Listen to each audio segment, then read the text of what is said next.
All right, we are making chocolate cake. Now this is almost, not quite, but very close to a million-year-old recipe that Hershey's originally published back in, oh, I don't know, the Stone Age, a long time ago. And it's one of the simplest, easiest chocolate cakes that you can put together, and it's absolutely delicious. Perfectly moist, right amount of chocolate. It's my oldest kid's favorite. So here's how we make it.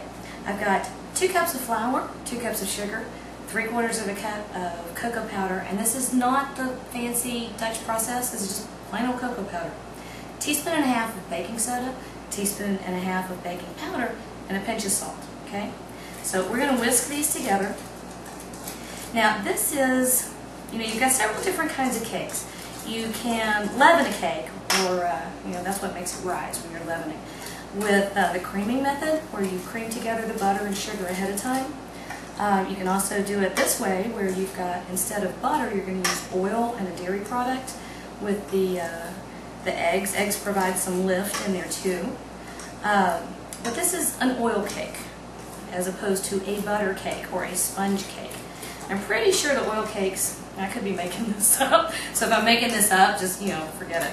Pretty sure the oil cakes came about in the 40s, and they were, the chiffons. That's what this is. This is a variation on that chiffon. Okay, so we mixed up our dry ingredients, and over here in our mixer, I've got 2 eggs. And because this is the oil cake or chiffon cake, you don't have to worry about incorporating this slowly into the butter. I'm going to turn that on low. I love this one because it is easy. I mean, it's really hard to mess up. Mix, dump it, and mix. Alright, so I've got about a cup of milk, and in this case I use whole milk. I've done it with skim milk and it's okay, but whole milk tastes better. And then I've got about 1/2 cup of vegetable oil. I've heard more and more about olive oil cakes. I know that that's an Italian tradition. I know there's also certain types of olive oil that you use to do that, and apparently they're delicious.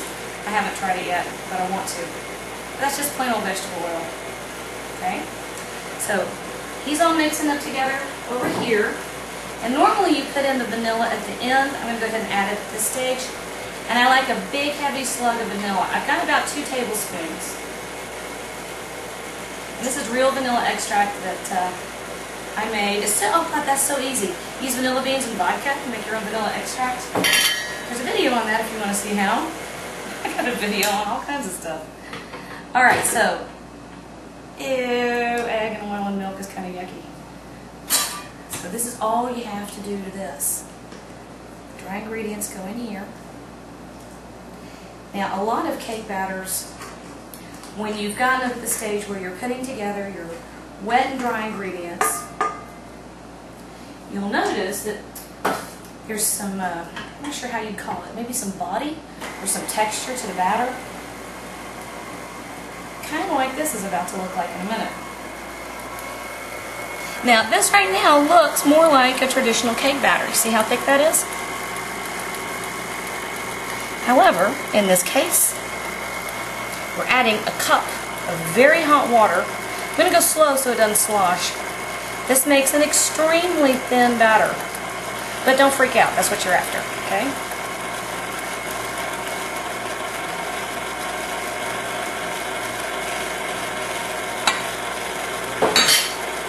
Now, I'm going to stop it just to make sure that I don't have any pockets of dry ingredients.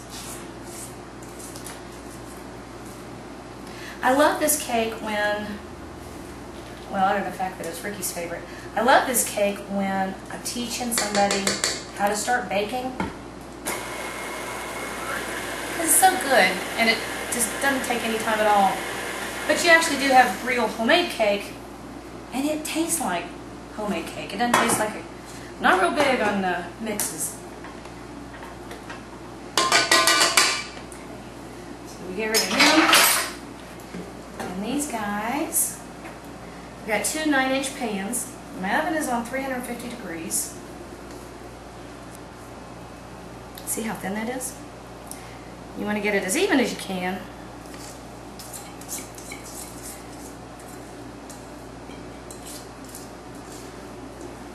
If you've got a few little spots where something didn't mix up all the way, don't worry about it too much. You know, a lot of the texture on mini cakes can be absolutely ruined by how much you overmix or undermix. So be aware of what kind of cake you're making. In this case, it doesn't really matter if there's little lumps. It's like pancakes, they cook out. But in a lot of cakes, if you've got lumps, you've got to be careful not to overmix it while you're getting rid of your lumps. Okay, now I'm going into a 350-degree oven. It's going to have half an hour, and I'll come back and show you the next step. Alright, so we have our little cakes in the oven for about 30 minutes. I think actually one of them took about 34. Just you put the skewer in the middle, and if it comes out clean, it's done. And then you have to let it rest in the pans for a good 10 minutes. And that's because of carryover cooking. The temperature will continue to rise enough to keep cooking the cake for a little bit. If you let it rest in the pan, the cake has the chance to finish cooking, and if you try to turn it out too soon, it'll fall apart. So give it a minute to rest and get over itself, and then you turn it out onto a wire rack. It was kind of funny. Last week I tried to frost a cake before it was cool enough, and it was a major disaster. Split all down the side. So make sure that your cakes are all the way fully cooled down, no warmth left at all. And something else that's kind of a cool trick if you have time to do it, if you chill the cakes before you frost them, it's easier to get nice even frosting with no crumbs. I'm not taking the time on this one. It's just a chocolate cake. It's because I felt like making chocolate cake. Now I have chocolate buttercream frosting that I made a minute ago, and you can check out that video if you want to, because this is pretty good stuff. And this is the easiest, simplest way to frost a layer cake. Now I've got him, it's getting even. Now this little strips of parchment paper, that doesn't do a thing except help keep your cake plate clean. I was almost out of parchment paper, so my little strips are a little bit stingy. Cut them wider and they're easier to work with. Okay, so plop it down in the middle, just like that, and just ease it over to the edges. If you want to, and you are into decorating and the extra tools, use an offset spatula for doing your frosting. I love to bake, I love to play with them, but I'm not a cake decorator. I make homey cakes. Alright, so number 2, let's see if we can get him over here in one piece. It's another thing, if your cakes are not all the way cooled down, you'll have a hard time moving them without structural integrity issues. And one other trick, I'm not going to do it this time, but I'm going to show you how. Don't really need it on this cake. If you have a real tall cake and it's cool and you want to make sure that you keep your layers nice and even while you're frosting it, take a wooden skewer, just kind of anchor it, just like that, okay? Now, I don't have to do that for this one, so I'm getting rid of that. Alright, so, kind of frosting everywhere. Alright, so, be nice and generous over the top with the frosting. Now, I'm going to have used most of this batch, because here's what you're going to do. Just like you did between the layers, you're going to gently work it towards the edges, just like that. This makes it easier to get a nice solid layer of frosting everywhere, including down the edges, without dragging your knife too much, which can tear the cake. Again, if you have time to chill it, and that makes that easier as well. And then once you get it to the edges, just work it down the sides. Can you see what I'm doing? And go nice and slow. You don't want a huge thick layer of frosting. I think these layer cakes are the best when you've got the perfect balance of cake. Now see, you gotta be careful there. Cake and frosting. Not too much of either one, in balance. Sound like some kind of weird philosophy. Not too much, but enough. And frosting not only is fabulous, and that's just another excuse for more sugar and butter, but it actually will seal the cake and help keep it moist. Okay, almost done with this. My allergies acting up. Alright, so this is our basic chocolate cake with chocolate buttercream And none of it is hard. And none of it is difficult. Oh boy, it's good. Okay. So, removing our strips. He's going in the fridge to chill. As soon as he gets nice and cold, I'll cut you a piece.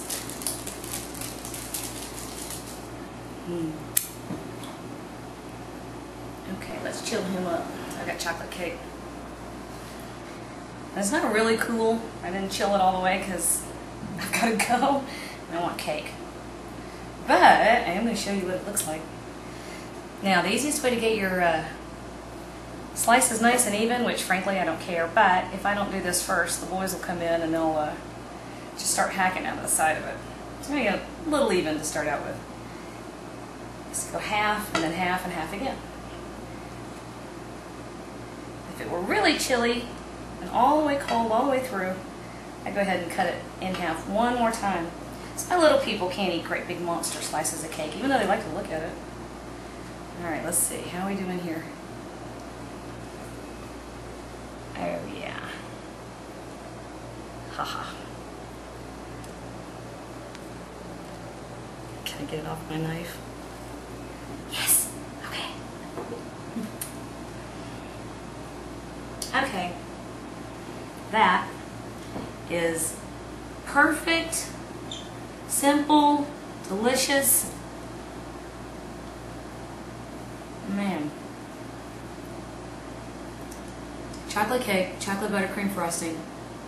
And I've already got my big old glass of milk. If you like this video and you want more great tips, tricks, and techniques, check out the website at thrillbillygourmet.com. You can like me on Facebook under The Thrillbilly Gourmet, and you can follow me on Twitter under Jan Charles or The Thrillbilly. I'm on Pinterest now too under Jan Charles. I've also got 2 brand new podcasts, both of which you can find on iTunes. The Thrillbilly Gourmet and The Food City Kitchen on WVLT with Chef Walter Lambert and Jan Charles. Now, make sure you subscribe and you can ask a question, you can leave a comment, and I will get back to you as soon as I can. Thanks for visiting.